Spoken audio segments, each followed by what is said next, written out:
je suis allé voir ma fille, et je l'ai trouvée en train de servir le dîner à son mari et à sa nouvelle, petite amie. Lui, installé en bout de table, m'a regardé, a pris une gorgée de vin et m'a dit de déguerpir avant de gâcher son rendez-vous. Il aimait davantage sa voiture de sport à 2 millions de pesos que mon propre sang. Alors, quelques jours plus tard, j'ai envoyé une excavatrice industrielle réduire cette bagnole en miettes sous les yeux de tous ses amis. Estella s'est approchée de la table et a posé l'assiette devant Mireia. Mireia ne l'a même pas remerciée. Elle a juste pris sa fourchette et commencé à couper sa viande. Ensuite, Estella a servi Broglio. Et le plus insolent de tous, vendredi soir. Demain, j'organise un barbecue pour présenter officiellement Mireia à ma famille et à mes amis de la boîte. Dis à Estella de venir récupérer ses vieux chiffons avant midi pour ne pas encombrer. Je ne veux pas de déchets dans ma maison. J'ai lu ce message assis à mon bureau. J'ai souri. J'ai pris mon téléphone et je lui ai répondu en une seule ligne. Profitez bien de la fête. Je vous enverrai un cadeau. Broglio a probablement cru que c'était la menace creuse d'un vieux amer. Il n'avait aucune idée de ce qui l'attendait. Toutes les pièces étaient en place. La maison était à moi. La voiture était à moi. La machine de destruction était prête. Et la fête de présentation de sa nouvelle maîtresse était le décor parfait pour exécuter mon chef-d'œuvre. Dites-moi, dans les commentaires, avez-vous déjà préparé une surprise aussi minutieuse pour quelqu'un qui la méritait? Parce que ce samedi-là, Querétaro tout entier allait entendre le métal hurler. Accrochez-vous. Dans la partie suivante, l'orchestre de la destruction entre en scène. Samedi après-midi, le soleil brûlait l'asphalte du quartier résidentiel huppé de Querétaro. Broglio n'avait pas lésiné sur les dépenses avec l'argent qu'il croyait encore pouvoir tirer des cartes de ma fille, évidemment. Il avait engagé un service traiteur pour le barbecue, un DJ qui passait de l'électro dans le jardin arrière et des serveurs habillés de blanc circulaient parmi les invités avec des coupes de champagne. Depuis la rue, garé à 2 pâtés de maison dans ma Ford, j'observais tout à travers une paire de jumelles. À côté de moi, le talkie-walkie crachotait un léger souffle statique. Derrière moi, à 1 kilomètre de là, sur un terrain vague, Vicent attendait mes ordres dans la cabine de la Caterpillar 320. Le jardin de devant n'avait pas de clôture, comme dans ces lotissements ouverts à l'américaine. Et là, en plein milieu de la pelouse parfaitement tondue, brillant comme un trophée de chasse, trônait la voiture de sport rouge à 2 millions de pesos. Broglio l'avait garée là exprès, en bloquant l'entrée principale, pour que tous ses invités soient obligés de la contourner et de l'admirer en arrivant. J'ai vu Broglio sortir par la porte d'entrée. Il portait une chemise en lin blanc ouverte sur le torse, des lunettes de soleil de créateur et une montre qui coûtait ce qu'un de mes ouvriers gagne en 2 ans. À son bras, Mireia, dans une robe d'été qui ne laissait rien à l'imagination. Elle tenait une coupe en cristal et riait à une remarque qu'il venait de lui faire. Les amis de Broglio sont vite arrivés. D'autres entrepreneurs, architectes et pseudo-hommes d'affaires de son petit cercle de flatteurs. Ils s'approchaient de la voiture rouge, sifflaient, tapaient Broglio sur l'épaule. J'ai vu Broglio désigner le capot, puis la maison, gonflée de fierté. Il fanfaronnait. Il construisait son empire en carton devant les yeux de tout le monde. J'ai laissé tomber ma caisse à outils sur le sol. Le fracas métallique a résonné dans toute la cuisine.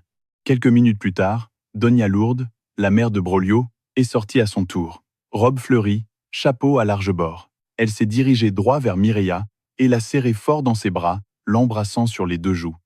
Mireia a souri et lui a tendu une coupe de champagne. La vieille sorcière a levé son verre avec son fils et sa nouvelle belle-fille, en célébrant l'expulsion de ma fille de cette même maison 4 jours plus tôt. En célébrant le fait qu'ils avaient jeté Estella comme un déchet, comme si elle ne valait rien. J'ai saisi la radio. J'ai appuyé sur le bouton latéral. Vicente, et je dis avec la voix la plus froide que j'ai eue de mes 62 années de vie. Tu me reçois? Reçu, patron. Fort et clair, a répondu la voix rocailleuse de mon chef de chantier. Démarre le moteur. Il est temps de sortir les ordures. J'arrive. J'ai reposé les jumelles et démarré ma camionnette. J'ai avancé lentement sur l'avenue principale du lotissement, en gardant une distance raisonnable. Chez Broglio, la fête battait son plein. L'électro faisait vibrer les vitres. Broglio était adossé à la portière conducteur de sa voiture de sport, entouré de 4 hommes, en train de raconter une histoire. Mireia prenait des selfies, appuyée sur le capot rouge. Puis le sol s'est mis à trembler. Tous les 3 se sont retournés vers moi. Estella a fait un pas en arrière, baissant la tête comme si elle s'attendait à se faire gronder. Mireia a froncé les sourcils, agacée qu'on dérange son petit numéro. Broglio, lui, s'est simplement essuyé la bouche avec sa serviette en tissu, s'est renversé dans sa chaise et m'a détaillé de haut en bas, en s'attardant sur mes bottes sales. Pas comme dans un séisme bref. Non. C'était une vibration profonde, régulière, continue. Le son grave de la musique du DJ a commencé à se faire étouffer par un rugissement mécanique, celui d'un moteur diesel 6 cylindres conçu pour déplacer des montagnes de terre et déchirer de la roche. Les invités se sont tus, les sourires se sont figés. Certains ont levé les yeux vers le ciel, croyant qu'un avion volait trop bas. Broglio s'est redressé, a froncé les sourcils et regardé vers le coin de la rue. Une immense ombre jaune a tourné à l'angle. La Caterpillar 320, avec ses chenilles d'acier broyant l'asphalte centimètre par centimètre, s'est engagée dans la rue résidentielle. C'était un monstre de 20 tonnes, sale, marqué des cicatrices des chantiers, dressé à presque 4 mètres de haut. Son énorme bras hydraulique, terminé par un godet d'acier aux dents acérées comme celles d'un dinosaure, était levé en position d'attaque. Derrière la bête jaune, il y avait moi, au volant de ma Ford. La musique s'est interrompue net. Le DJ a coupé les enceintes. Le silence soudain rendait le grondement du diesel encore plus terrifiant. Les voisins sont sortis sur leur balcon. Les serveurs sont restés figés, plateaux suspendus dans les airs. La Caterpillar a avancé lentement, inexorablement, droit vers la maison de Broglio. « Mais c'est quoi ce bordel ?» ai-je vu crier un des amis de Broglio. Broglio s'est avancé vers le trottoir, levant une main comme un agent de circulation, essayant d'arrêter un train lancé à pleine vitesse. « Hé, vous vous êtes trompé de rue. Il n'y a pas de chantier ici. Faites demi-tour. » Vicente, enfermé dans la cabine vitrée de l'excavatrice, n'a pas esquissé un geste. Il gardait les yeux droits devant lui, les mains fermes sur les joysticks. « Qu'est-ce que tu fais là, Anselmo ?» a demandé Broglio, en me tutoyant, sans la moindre once de respect. La machine ne s'est pas arrêtée. Elle a grimpé sur le trottoir gauche, écrasant les arroseurs du jardin public dans un craquement sec, puis elle a pivoté sur ses chenilles directement vers la pelouse de la maison de Broglio. Les énormes chaînes métalliques ont labouré le gazon parfait en 1 seconde, ouvrant de profonds sillons de boue noire. « Espèce d'imbécile, c'est ma pelouse !» a hurlé Broglio, le visage rouge de colère, en courant vers la machine. « Je vais te traîner en justice, fils de... » Vicente a stoppé l'excavatrice. Elle s'est immobilisée exactement à 2 mètres de la voiture de sport rouge. Le moteur a ralenti, mais on entendait encore le sifflement de la pression hydraulique, comme un serpent prêt à frapper. J'ai garé ma Ford derrière l'excavatrice, bloquant la rue. J'ai coupé le moteur, pris une grande enveloppe Kraft sur le siège passager, et je suis descendu. J'ai marché sur la pelouse éventrée, contournant les chenilles immenses de la Caterpillar. Quand je suis apparu devant la machine, l'expression de Broglio est passée de la rage pure à une confusion totale. « Anselmo ?» Broglio a cligné des yeux, incrédule. Puis l'arrogance est revenue sur son visage, plus grande encore, parce que tous ses amis étaient là. « Vieux con, qu'est-ce que tu fus avec tes tas de ferrailles sur ma propriété? Tu as ruiné ma pelouse. T'es Saoul ou quoi? Appelez la police. Tout de suite !» a-t-il crié à Mireia, paralysée près de la porte d'entrée. Donia Lourde est sortie en courant, la main sur la poitrine. « Broglio, mon fils, cet homme est un sauvage. Regarde-le. Il vient nous agresser parce que sa fille est une incapable qui n'a pas su te garder. » J'ai ignoré la vieille. Je me suis planté à 2 mètres de Broglio. Je n'ai pas élevé la voix. Quand vous avez un monstre d'acier de 20 tonnes dans le dos, prêt à obéir au moindre signe, vous n'avez pas besoin de crier. « Bonjour, Broglio », ai-je dit avec un calme qui l'a complètement déstabilisé. Je viens faire un nettoyage d'inventaire. Broglio a lâché un rire nerveux, en cherchant le soutien de ses amis du regard, mais ces petits entrepreneurs en costume bon marché reculaient déjà. Personne ne voulait rester dans le rayon d'action de cette machine. « Je suis venu réparer la fuite », ai-je répondu d'une voix rauque, en essayant de rester calme. Puis j'ai regardé ma fille. « Estella, qu'est-ce qui se passe ici? Pourquoi est-ce que tu sers le dîner? Un nettoyage d'inventaire? T'as perdu la tête. Dégage de chez moi avant que je te fasse mettre en prison pour violation de domicile et tentative d'homicide. » Broglio a pointé sa voiture. « Et si tu fais la moindre rayure à ma voiture à 2 millions, tu vas passer le reste de ta vie misérable à me la rembourser. Ne touche pas à ma voiture. » J'ai levé l'enveloppe Kraft. C'est précisément de ça que je viens parler. J'y ai glissé la main et j'en ai sorti le premier document. C'était une copie certifiée de la facture originale du véhicule. « Regarde ça. » ai-je dit en lui collant le papier contre le torse. Broglio l'a attrapé par réflexe. Il a froncé les sourcils. Ses yeux ont couru sur les lignes imprimées. « C'est la facture de la voiture? Et alors ?» a-t-il craché. « Je t'ai donné l'argent pour que tu l'achètes au nom de ton entreprise et que tu déduises ça des impôts. C'est ma voiture. Lisse le nom du propriétaire légal. » ai-je ordonné. « Excavaciones y Renta Rojas S. ADC, V. Alú Braulio Aguajaute. » Exactement. Je suis l'administrateur unique de cette société. Ce qui veut dire que, légalement, pour n'importe quelle autorité de ce pays, cette voiture à 2 millions de pesos fait partie de ma flotte. Broglio a avalé sa salive, puis a secoué la tête, essayant de sauver la face. J'ai les reçus des dépôts que je te faisais tous les mois, vieux débile. Je peux prouver que c'est moi qui la payais. Estella n'a pas levé les yeux. Papa, s'il te plaît, j'aide seulement. Broglio a eu une journée difficile au bureau et il a amené Mireia pour conclure quelques affaires. Des dépôts provenant des cartes de crédit de ma fille, que tu as vidées, ai-je répondu, ma voix descendant d'un ton.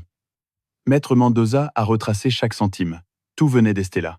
Pas un seul peso ne venait de toi. Tu es un parasite, Broglio. Un type qui suce le sang des femmes qu'il manipule. Mireia a fait un pas en avant, outrée. Hé, ne parlez pas comme ça à mon copain. C'est un homme d'affaires brillant. Je l'ai ignoré, les yeux toujours plantés dans ceux de Broglio, qui commençait à transpirer malgré le soleil. Pour la loi, Broglio, tu n'es pas le propriétaire de cette voiture. Tu n'es même pas un conducteur autorisé et je poursuivis. Et en tant que propriétaire légal et administrateur de mon entreprise, j'ai décidé que cet actif était obsolète, irrécupérable. J'ai donc signé l'ordre officiel pour le retirer de mon inventaire et le transformer en ferraille. Le papier est tombé des mains de Broglio. Le sang a déserté son visage. Ses pupilles se sont dilatées. Pour la première fois de sa vie, ses manipulations, son gaslighting et ses jolis discours ne lui servaient plus à rien face à une pelleteuse et à la loi. Tu n'oserais pas, a soufflé Broglio, la voix tremblante. Elle vaut 2 millions. Elle est neuve. Tu ne peux pas faire ça. C'est ma propriété. Je fais ce que je veux de mes déchets. Ai-je dit. Je me suis retourné.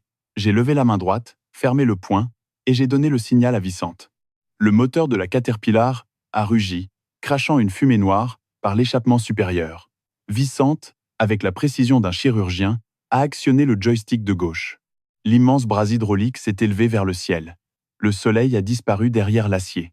Tous les invités ont crié et se sont précipités vers les trottoirs, leur téléphone déjà levé pour filmer.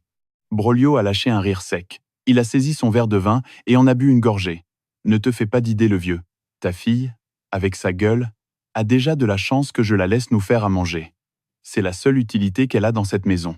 Mireia et moi, on célèbre un contrat à plusieurs millions, alors je n'ai pas envie que ta présence vienne gâcher notre rendez-vous. Non, arrête, stop, a hurlé Broglio en courant se placer devant sa voiture, les bras écartés, comme si son corps sculpté à la salle allait arrêter 20 tonnes de pression hydraulique. Vicente n'a pas bronché. Il a abaissé le levier droit. Le godet d'acier, équipé de 5 dents massives, a plongé à une vitesse terrifiante.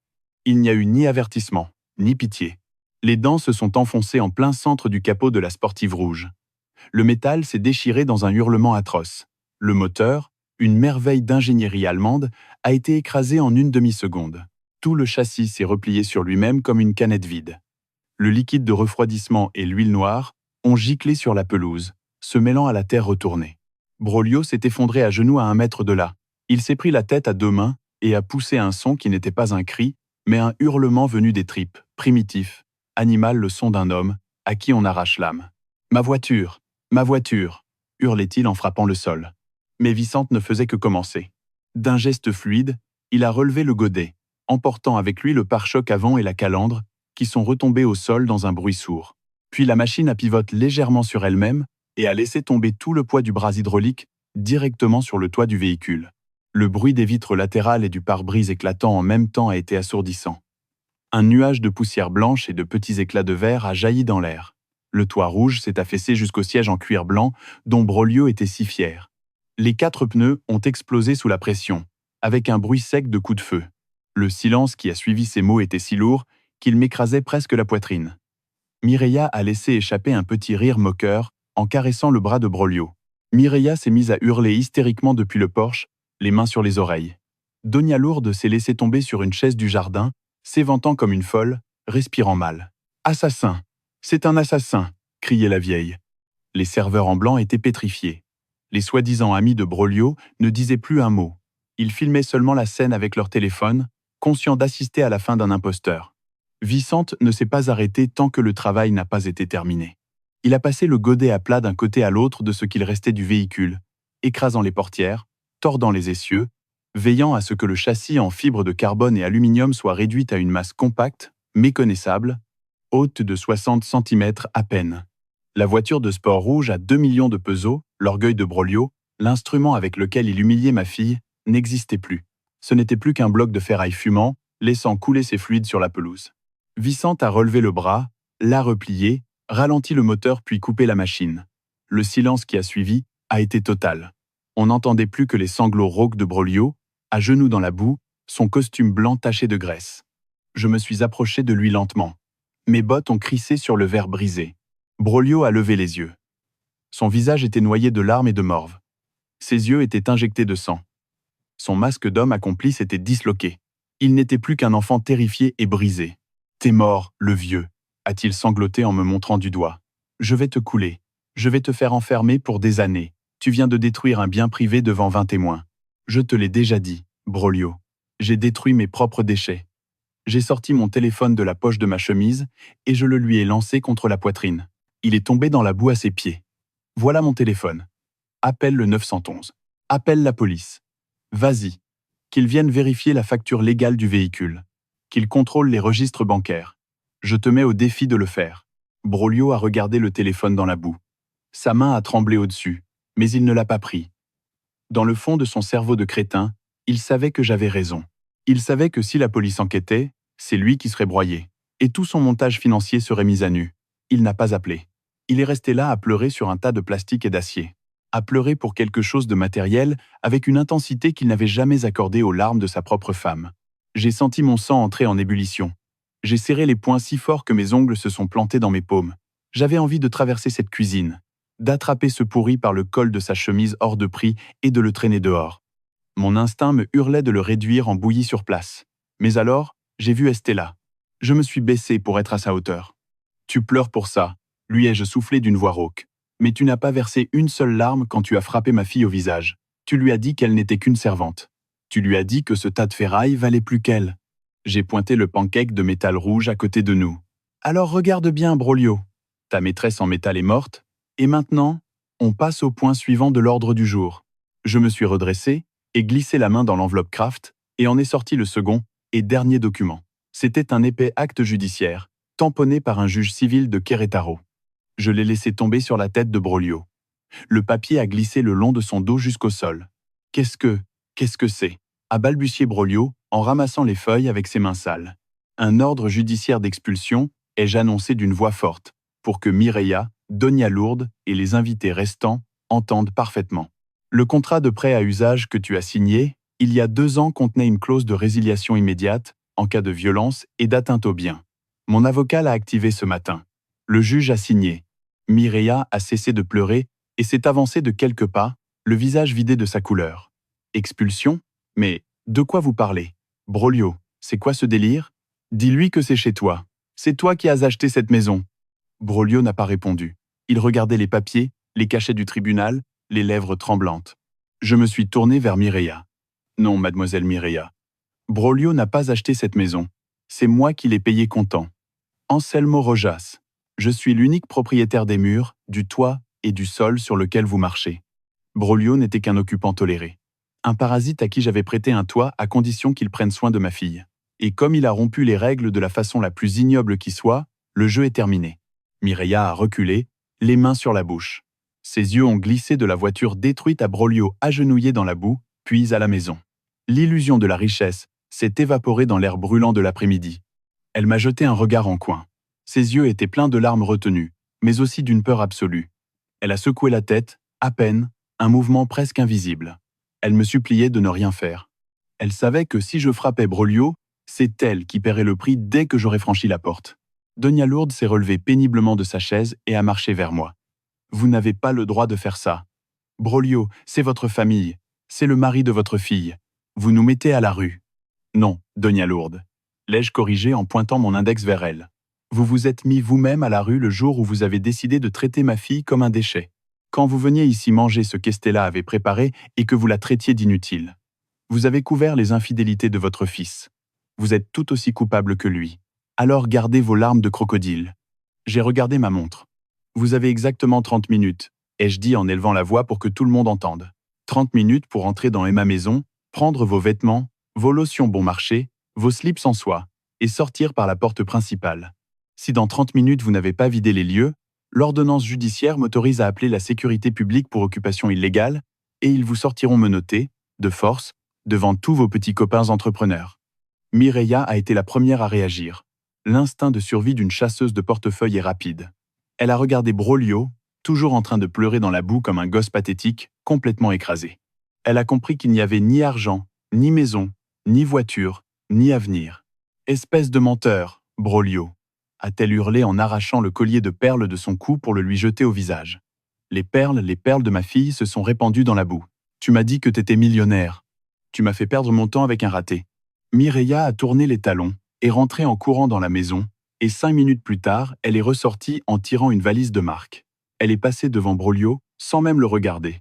Le bruit sec de ses talons a résonné sur l'asphalte, tandis qu'elle s'éloignait vers l'avenue principale à la recherche d'un taxi. Elle l'a abandonné à l'instant même, où elle a compris que son portefeuille n'était qu'un mirage. Donia Lourdes s'est mise à tirer Broglio par le bras. « Debout, Broglio. Lève-toi et bats-toi. Ne les laisse pas nous humilier comme ça. » Broglio s'est relevé avec difficulté. Il m'a regardé avec une haine pure, venimeuse. Mais la haine d'un homme brisé n'impressionne personne. Il était fini. « Tu vas payer pour ça, Anselmo », a-t-il craché d'une voix cassée. Mais pour que vous compreniez comment j'en suis arrivé à détruire la vie de mon gendre en moins de 5 minutes, sans enfreindre une seule loi, il faut que vous sachiez exactement ce qui s'est passé ce soir-là, dans la cuisine. Vous est-il déjà arrivé d'avaler votre rage, de baisser la tête, uniquement pour éviter qu'on fasse encore plus de mal à quelqu'un que vous aimez? C'est la sensation la plus humiliante, la plus douloureuse au monde. Comme si vous avaliez du verre pilé. Dépêche-toi de faire tes bagages, Broglio. Il te reste 22 minutes, ai-je répondu en croisant les bras sur ma poitrine. Les amis de Broglio, voyant que la fête s'était transformée en zone de catastrophe juridique et financière, ont commencé à partir en silence. Aucun ne s'est approché pour l'aider. Aucun ne lui a proposé un toit. L'amitié achetée avec de l'argent factice disparaît dès que le décor s'écroule. Je suis resté planté dans le jardin ravagé, à côté de l'excavatrice fumante, à compter les minutes. 28 minutes exactement plus tard, Broglio et sa mère ont franchi la porte principale, en traînant 3 grosses valises et quelques sacs poubelles pleins de vêtements. Ils ont marché sur le trottoir, forcés de commander une voiture par application parce qu'ils n'avaient plus rien pour se déplacer. En attendant leur véhicule, Broglio s'est retourné une dernière fois vers la masse de ferraille rouge. Puis il a disparu. Cette nuit-là, j'ai changé toutes les serrures de la maison. J'ai nettoyé la cuisine. J'ai ramassé les bouteilles de vin vides de Mireia et je les ai jetées à la poubelle. Le lendemain matin, j'ai ordonné qu'une dépanneuse emmène les restes de la voiture à la décharge municipale. La vengeance était accomplie. Mais est-ce que cela allait vraiment réparer le mal qu'ils avaient fait à ma fille? Écraser une voiture de sport et les mettre dehors. Est-ce que c'était une punition suffisante pour un homme qui avait détruit l'âme d'une femme pendant 5 ans? Dites-moi, vous qui écoutez cette histoire, à ma place, vous vous seriez arrêté là? Ou vous auriez cherché à l'envoyer directement en prison pour fraude? Laissez-moi votre avis dans les commentaires. Dans la dernière partie, je vous raconterai ce qui s'est passé 1 mois plus tard, quand Broglio a tenté de ramper jusqu'à nous pour obtenir le pardon de ma fille. Vous n'allez pas vouloir rater ça. Il s'est écoulé exactement 1 mois depuis le jour où l'excavatrice a broyé à la fois la voiture de sport et l'ego de Broglio dans le même jardin. Pendant ces 4 semaines, les choses ont changé brutalement.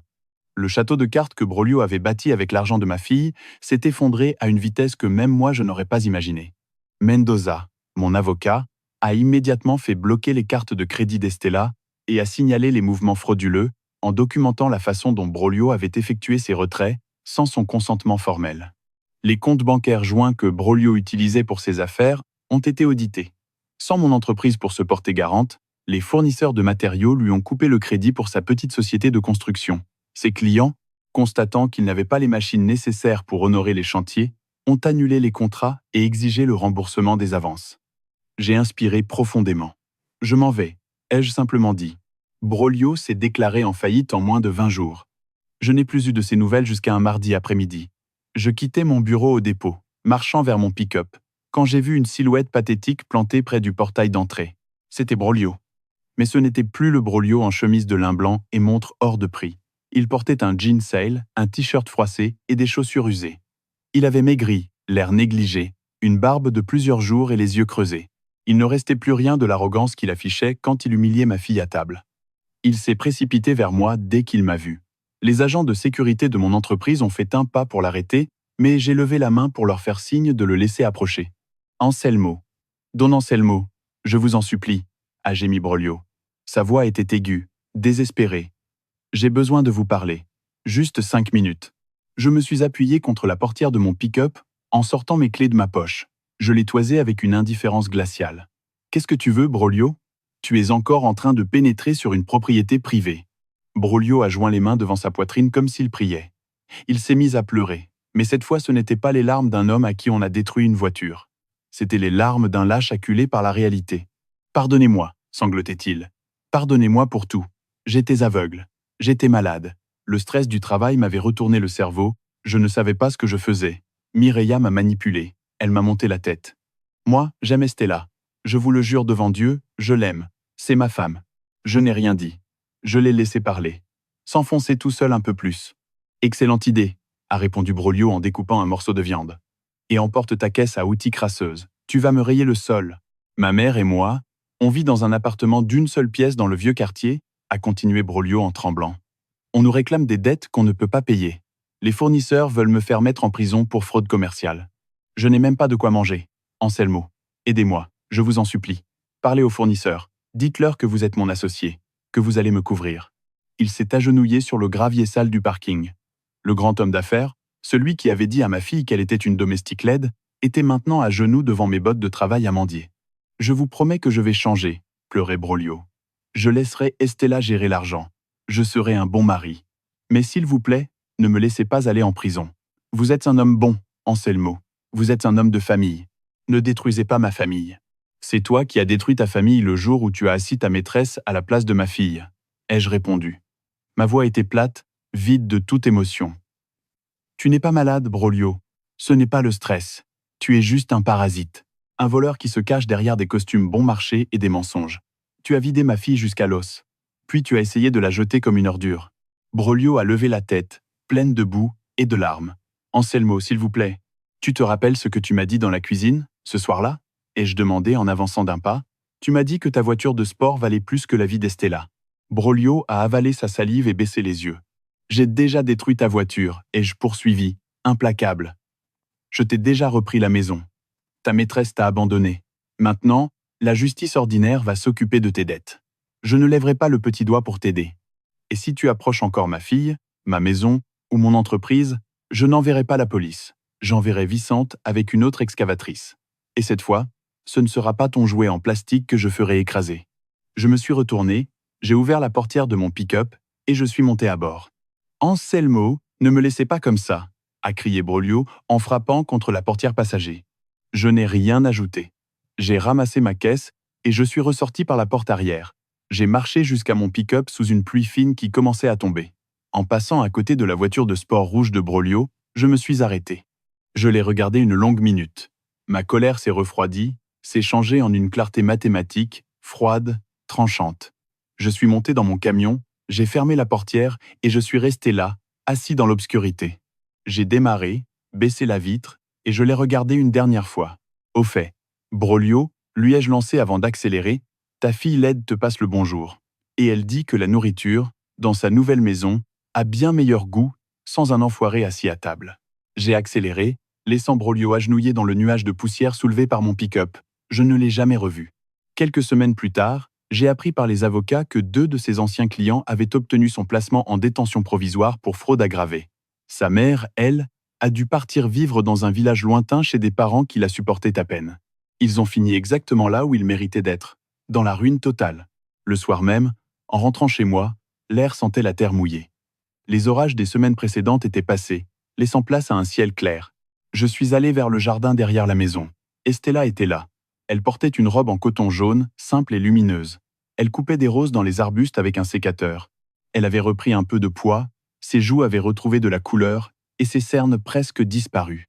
Quand elle a entendu mes pas, elle s'est retournée et m'a souri. Un sourire sincère, paisible. Il n'y avait plus de peur dans ses yeux. « Salut, papa », m'a-t-elle dit en posant le sécateur sur la table du jardin. « J'ai fait du café, il est dans la cuisine. J'irai m'en servir tout à l'heure. » ai-je répondu en m'asseyant sur une chaise en osier. Stella s'est assise en face de moi. Elle avait commencé une thérapie 2 semaines plus tôt. Elle travaillait au service comptable de mon entreprise, retrouvant chaque jour un peu plus son indépendance financière et son estime d'elle-même. Le processus était lent et certaines nuits, elle pleurait encore en repensant aux humiliations. Mais elle n'était plus seule. Elle était chez elle. Elle était en sécurité. « Je suis allée à la banque aujourd'hui, m'a dit Estella en se servant un verre d'eau. Maître Mendoza m'a accompagné. On a fini de signer les papiers pour geler les dernières dettes que Broglio avait laissées à mon nom. L'assurance contre la fraude a couvert presque tout. Je suis à zéro, papa. Libre. Comment on en était arrivé là? Comment avais-je laissé ma fille unique devenir la servante d'un parasite? C'est une bonne nouvelle, ma fille. Ai-je acquiescé? Elle a regardé le jardin en silence un instant. Puis, elle a tendu la main et pris la mienne par-dessus la table. Ses mains ne tremblaient plus. Merci, papa, a-t-elle murmuré.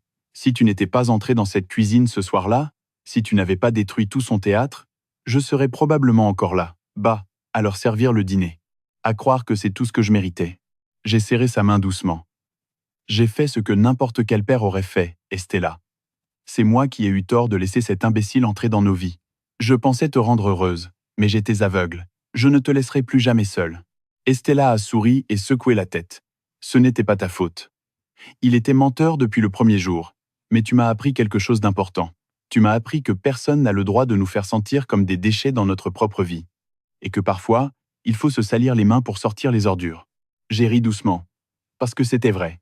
En tant que parents, on passe toute notre vie à apprendre à nos enfants à être de bonnes personnes.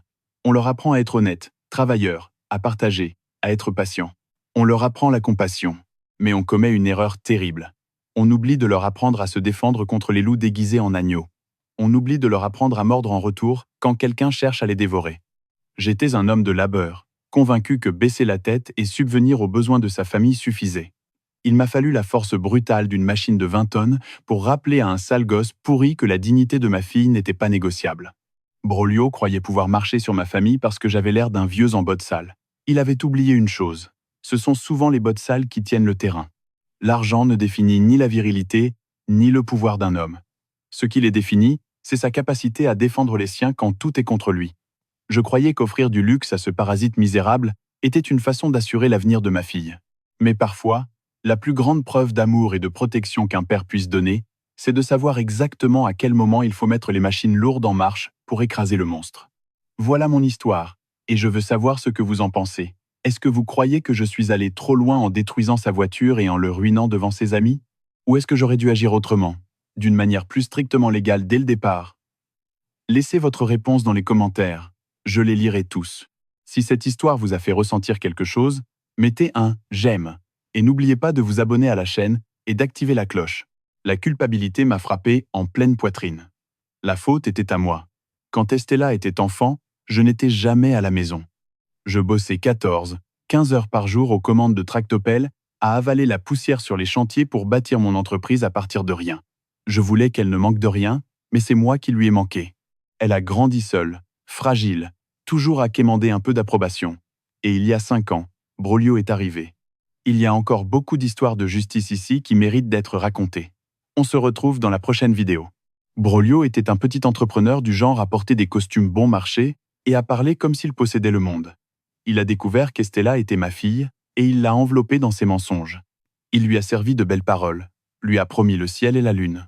Moi, je savais que c'était un beau parleur, mais j'ai vu ma fille sourire comme je ne l'avais pas vue sourire depuis des années. Alors je lui ai donné ma bénédiction. Et pas seulement ça, je lui ai donné mon chéquier. J'ai payé tout le mariage. Quand Broglio a voulu voler de ses propres ailes et monter sa boîte de construction, c'est moi qui me suis porté garant. Je lui ai obtenu des contrats grâce à mes contacts. Je lui ai acheté la maison d'où il venait de me foutre dehors. Et lui, il a tout pris, tout exploité. Petit à petit, les signaux d'alerte se sont allumés, mais j'étais trop aveugle, trop occupé pour les voir à temps. D'abord, Broglio l'a convaincu de quitter son travail de comptable. Je subviendrai à nos besoins. Toi, tu dois te concentrer sur le foyer, lui avait-il dit. Estella a accepté, perdant son indépendance financière. Puis est venu l'isolement. Broglio s'est mis à critiquer les amis d'Estella en disant qu'ils étaient sans intérêt. Il a arrêté de l'emmener aux réunions de famille. Sa propre mère, Doña Lourdes, une femme classiste et autoritaire, venait à la maison uniquement pour inspecter la poussière sur les meubles et dire à Estella qu'elle n'était pas assez femme pour son fils. Tu grossis, Estella. Broglio a besoin d'une épouse qui fasse bonne figure à côté d'un homme d'affaires. C'était un mardi en fin d'après-midi. Je venais de terminer mon service au dépôt. J'ai 62 ans, je m'appelle Anselmo, et je possède une entreprise de location de machines lourdes ici, à Querétaro. J'avais encore mes bottes de travail couvertes de boue, ma vieille chemise en flanelle et une caisse à outils à la main. Estella, ma fille de 30 ans, m'avait appelé le matin même pour me dire que le tuyau sous l'évier fuyait. Elle ne m'avait pas demandé de venir, pas d'une femme qui ressemble à une domestique, lui lançait la vieille sorcière devant Broglio, et lui ne disait rien. Il souriait. Et il y a 6 mois, Broglio a engagé Mireia. Tout à coup, Mireia était partout. Elle venait à la maison apporter des papiers importants. Elle accompagnait Broglio dans ses voyages d'affaires. Et Estella, sans argent à elle, sans amis, avec l'estime d'elle-même en miettes, baissait simplement la tête. Broglio l'avait convaincue qu'elle était folle, qu'elle était une jalouse paranoïaque. Mireia n'est qu'une assistante, arrête d'être aussi complexée, lui criait-il. Jusqu'à ce soir-là. Ce soir-là, il n'y avait plus d'excuses professionnelles. Il l'avait obligée à leur faire à manger pendant qu'eux buvaient du vin. Une humiliation pure, totale. Mais je savais que je ne pouvais pas simplement l'arracher de là de force. Il fallait qu'Estella fasse le premier pas. Il fallait qu'elle demande de l'aide. Sinon, elle retournerait vers lui. Alors j'ai attendu. Et je n'ai pas eu à attendre longtemps. 3 jours après ce dîner, mon téléphone a sonné à 2 heures du matin. J'ai décroché immédiatement. De l'autre côté, je n'entendais que des sanglots étouffés. « Estella ?» ai-je demandé en me redressant d'un coup dans mon lit. « Papa ?» Sa voix tremblait, à peine plus qu'un souffle. Elle pleurait de panique. « Papa, viens me chercher, s'il te plaît. J'arrive, ne raccroche pas. »« Où est-ce que tu es ?» ?»« Je suis enfermée dans la salle de bain des invités. » Mais je savais que son mari, Broglio, ne lèverait jamais le petit doigt pour réparer quoi que ce soit. J'ai bondi du lit, enfilé mon pantalon sur mon pyjama, attrapé mes clés, et je suis sorti en courant. J'ai roulé beaucoup trop vite dans les rues vides de Querétaro. « Parle-moi, ma fille. Qu'est-ce que cet enfoiré t'a fait ?» Estella pleurait si fort qu'elle peinait à respirer. « Il m'a mise dehors de la chambre, papa. Il a dit que Mireia allait dormir ici et qu'elle avait besoin du grand lit. Je lui ai reproché. J'ai crié. Et il m'a giflé. Le volant a craqué sous mes mains. Il m'a dit que si ça ne me plaisait pas, j'avais qu'à dégager, a continué Estella. Il m'a dit que je n'avais nulle part où aller, que je n'avais pas un sou, que sa voiture de sport valait plus que ma misérable vie. Papa, j'ai peur. Aide-moi. J'arrive dans 3 minutes. Reste dans la salle de bain. J'ai freiné devant la maison en faisant hurler les pneus. Je n'ai même pas coupé le moteur. Je suis allé jusqu'à la porte d'entrée et j'ai commencé à cogner de toutes mes forces. Le bois tremblait sous mes poings. J'ai frappé jusqu'à avoir les phalanges en feu. Les lumières à l'intérieur se sont allumées. J'ai entendu des pas. Puis la porte s'est ouverte brusquement. Broglio était là, en peignoir de soie sur son sous-vêtement. Il avait les yeux rouges de rage, mais quand il a vu ma carrure et mon visage, il a instinctivement reculé d'un pas. « C'est quoi ton problème, vieux fou ?» a-t-il hurlé en essayant de retrouver de l'assurance. « Il est 2 heures du matin, je vais appeler la police. » Je ne lui ai pas répondu. Je l'ai poussé de l'épaule, assez fort pour le jeter sur le côté, et je suis entré. « Estella !» ai-je crié. J'ai garé ma vieille Ford devant chez eux. Une maison dans un quartier résidentiel privé, avec garde à l'entrée et pelouse taillée au millimètre. À l'entrée principale, sous les lumières du porche, brillait la plus grande fierté de Broglio, une voiture de sport rouge, impeccable, qui valait autant que 3 de mes tractopelles. Je suis passé devant sans lui accorder un regard, je suis allé jusqu'à la porte arrière et je suis entré par la cuisine avec la clé qu'Estella m'avait donnée. La porte du couloir s'est ouverte et Estella a surgi en courant. Elle portait seulement une veste par-dessus son pyjama et serrait son sac contre elle. Quand la lumière du hall a frappé son visage, j'ai vu la marque rouge, nette, d'une main imprimée sur sa joue gauche. Sa lèvre inférieure était légèrement gonflée. Je me suis tourné vers Broglio. Il a croisé les bras, tentant de paraître détaché, mais j'ai vu sa gorge se serrer. « Elle a trébuché dans la chambre », a dit Broglio avec une froideur qui m'a soulevé le cœur. « Elle a piqué une crise parce que j'ai invité Mireia à dormir dans la chambre d'amis. Ta fille a des problèmes mentaux. Anselmo. Émène-la. Émène ton fardeau, elle me sort par les yeux. Mais comprends bien une chose, si elle franchit cette porte, demain matin même, je lui coupe son assurance santé et ses cartes. Elle finira à la rue. » Mireia est apparue au bout du couloir, depuis la chambre principale, en bâillant et en s'enroulant dans un drap. Estella s'est agrippée à mon bras, tremblant de la tête aux pieds. Elle me regardait avec terreur, attendant que je déclenche une bagarre qui finirait au poste. J'ai regardé Broglio droit dans les yeux. Il souriait. Il se croyait roi du monde. Il se croyait tout-puissant. Il pensait m'avoir coincé parce que c'était lui qui contrôlait l'argent d'Estella. Il pensait que son statut d'homme d'affaires le rendait intouchable. J'ai pris la main de ma fille. « On s'en va, ma fille. » Broglio a éclaté de rire. « C'est ce que je pensais. Dégagez. Et dis à tes copains du dépôt que demain je passe les voir dans ma nouvelle voiture. Ne la touche pas en sortant. Le vieux, elle vaut plus que toute ta flotte réunie. » J'ai refermé la porte derrière nous. J'ai installé Estella dans le pick-up, allumé le chauffage et démarré. Elle a pleuré tout le trajet jusqu'à chez moi. Moi, je n'ai pas dit un mot. Mon esprit tournait à toute vitesse. Quand nous sommes arrivés, je lui ai préparé un thé. Je l'ai assise sur le canapé du salon et recouverte d'une couverture.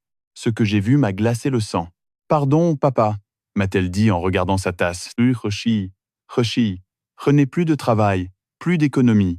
La maison est à son nom. Je n'ai plus rien. » Je me suis assis face à elle et je lui ai relevé doucement le menton. « Estella, écoute-moi bien, tu n'es pas à la rue. Et cet enfoiré de Broglio n'est propriétaire de rien. » Elle m'a regardé, perdue. Il était temps que ma fille et tous ceux qui écoutent cette histoire comprennent le niveau de bêtise de Broglio. Broglio était ambitieux, oui, mais son ambition dépassait largement son intelligence. Quand il a épousé ma fille, il n'avait pas la moindre solvabilité bancaire pour acheter cette maison dans le quartier résidentiel. Alors, je l'ai achetée, moi, content. Les actes de propriété, les originaux, sont dans mon coffre-fort, au nom d'Anselmo Rojas. Broglio n'a signé qu'un contrat de prêt à usage, une autorisation gratuite d'y vivre, que je pouvais révoquer avec un préavis de 30 jours ou immédiatement en cas de violence. Et la voiture.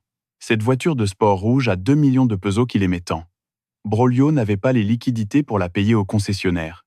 Il m'a supplié pendant des semaines, il voulait afficher sa réussite devant ses clients.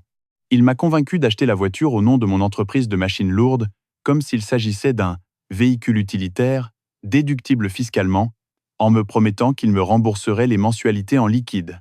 J'ai accepté, comme un imbécile, pour aider mon gendre.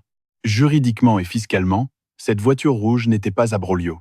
La facture originale était au nom de mon entreprise. Elle était à moi. C'était juste une machine de plus dans mon inventaire, comme une pelleteuse ou un tracteur. Les yeux d'Estella se sont écarquillés pendant que je lui expliquais tout ça. « La voiture est à toi ?» a-t-elle murmuré. L'air sentait la viande grillée et le vin hors de prix. Estella se tenait près de la cuisinière. Elle portait un tablier taché de graisse, par-dessus de vieux vêtements, ses cheveux étaient attachés à la va-vite et elle avait le teint blafard, les cernes si marquées qui lui creusaient le regard. Elle tenait un plateau d'argent avec 2 gros steaks. Ses mains tremblaient légèrement. « Elle appartient à mon entreprise, » et je corrigeais. « Et j'ai décidé que ce véhicule ne nous servait plus à rien. Je vais le sortir de l'inventaire. Qu'est-ce que tu vas faire, papa ?» J'ai bu une gorgée de café. Je vais apprendre à cet idiot ce qui arrive quand on humilie la fille d'un homme qui travaille avec des engins de chantier. Va te reposer un peu. Demain, on a beaucoup à faire.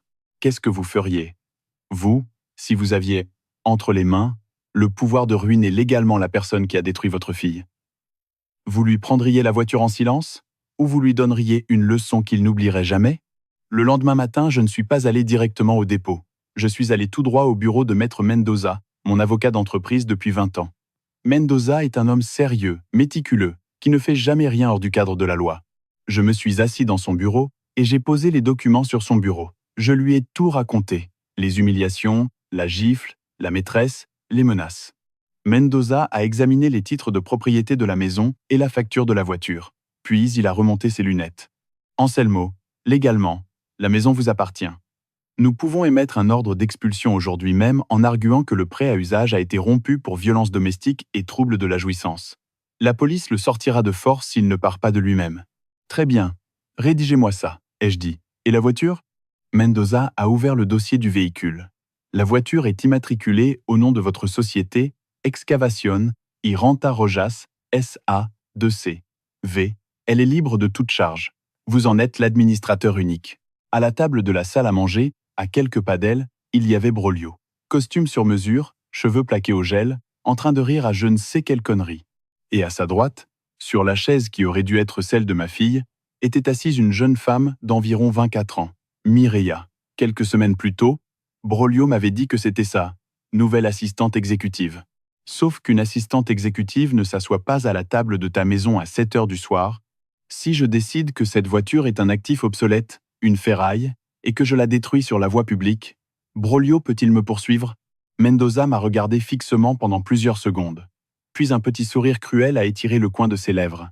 Si la voiture est stationnée sur la voie publique, et que vous, en tant que propriétaire légal, décidez d'envoyer les machines de votre propre entreprise pour compacter votre propre actif, il n'y a pas d'atteinte au bien d'autrui, puisque le bien vous appartient. Au pire, les services municipaux pourraient vous infliger une amende pour obstruction temporaire ou nuisance sonore. Mais Broglio n'a aucun recours légal. Aux yeux de la loi, c'est comme si vous cassiez votre propre téléphone avec un marteau. Parfait. Mais il y a autre chose, Anselmo, a ajouté Mendoza en ouvrant un autre dossier de relevé bancaire. J'ai remonté les dépôts en espèces que Broglio vous faisait chaque mois pour payer la voiture. J'ai retracé l'origine des fonds jusqu'au compte de transit. D'où venait l'argent? Des cartes de crédit d'Estella. Broglio ne mettait pas un seul peso de sa poche. Il épuisait la ligne de crédit de votre fille, faisait des avances de trésorerie, et avec cet argent, il vous payait les mensualités de la voiture de sport pour se donner l'image d'un homme d'affaires prospère. Votre fille a presque un demi-million de pesos de dettes auprès des banques. Un froid m'a traversé l'échine. Ce salaud ne se contentait pas de la maltraiter. Il s'en servait comme d'un distributeur de billets personnels pour financer sa vie de luxe et sa maîtresse. À cet instant, tout s'est mis en place. Le moindre doute moral que j'aurais pu avoir sur ce que j'allais faire s'est évaporé. Broglio était un parasite. Et les parasites, on les écrase. Je suis sorti du bureau de Mendoza avec les papiers signés et tamponnés. J'ai roulé tout droit jusqu'à mon dépôt de machine, à la sortie de la ville. L'odeur du diesel, de la graisse et de la terre humide m'a rempli les poumons. Ici, c'était mon territoire. J'ai marché entre les géants d'acier jaune jusqu'à trouver Vicente. Vicente, c'est mon chef de chantier. Un homme de 55 ans, large d'épaules, avec des mains rugueuses comme du papier de verre. On travaille ensemble depuis près de 30 ans. Il ne pose pas de questions, il exécute. En portant le collier de perles que j'avais offert à ma fille pour sa remise de diplôme.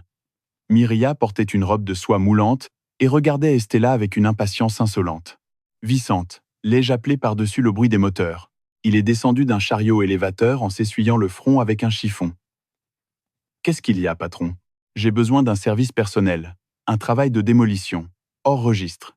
Vicente a hoché la tête. On prend quelle machine? J'ai regardé vers le fond du terrain, là où reposait notre plus belle pièce. Prépare la Caterpillar 320. Vérifie la pression des vérins hydrauliques du bras principal. Et assure-toi que le réservoir de diesel est plein. Samedi après-midi, on va faire un tour. Vicente a suivi mon regard vers l'excavatrice de 20 tonnes. Il a souri. Bien reçu, patron. On va démolir du béton? Non, ai-je répondu. Du plastique, de la fibre de carbone et beaucoup d'ego. Le compte à rebours avait commencé. La tension de ces jours-là était insupportable. Estella est restée chez moi, coupée du monde. Je lui ai retiré son téléphone pour empêcher Broglio de continuer à la torturer psychologiquement. Et bien sûr, Broglio a essayé de la joindre. Comme il n'arrivait pas à la contacter, il s'est mis à m'envoyer des messages. Le premier, le mercredi, « Dis à ta folle de fille que je lui ai déjà coupé son assurance santé. » Le jeudi, un autre. « Je vais lancer une procédure de divorce pour abandon du domicile. Dis-lui de se payer un bon avocat, parce que je vais la laisser sur le trottoir. »